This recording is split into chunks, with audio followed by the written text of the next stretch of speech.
మధ్యాహ్న భోజనం వికటించి 50 మందికి పైగా విద్యార్థులు అస్వస్థతకు గురైన సంఘటన నారాయణపేట జిల్లా మగనూరు మండల కేంద్రం జెడ్పీ పాఠశాలలో జరిగింది. సాంబారు గుడ్లతో మధ్యాహ్న భోజనం తిన్న తర్వాత విద్యార్థులు ఒక్కొక్కరిగా అస్వస్థతకు గురై వాంతులు విరోచనాలు చేసుకున్నారు. పలువురు విద్యార్థులు విషయాన్ని తమ తల్లిదండ్రులకు తెలియజేశారు. పలువురు విద్యార్థుల పరిస్థితి విషమంగా ఉండటంతో కొందరిని మక్తల్ ఆసుపత్రికి తరలించి వైద్య సేవలు అందిస్తున్నారు. 50 మంది విద్యార్థుల్లో 5గురి పరిస్థితి విషమంగా ఉన్నట్లు తెలుస్తోంది.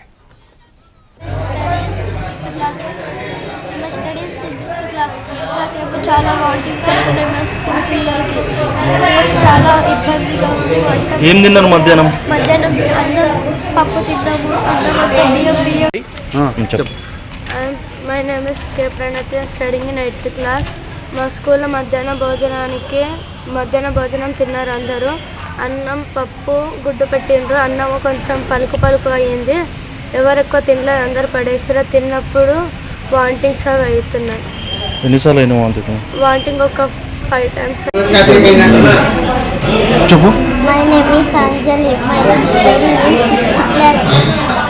మధ్యాహ్నం అన్నం తిన్నప్పటి నుంచి అన్నంకి వాంటికైనాయి. అన్నం బియ్యం వచ్చింది, ఇంకా పప్పు వేసిండ్రు, గుడ్డు వేసిండ్రు. ఇంకా అన్నం ఒకసారి బియ్యం వచ్చిందని మళ్ళీ చల్లిన మళ్ళీ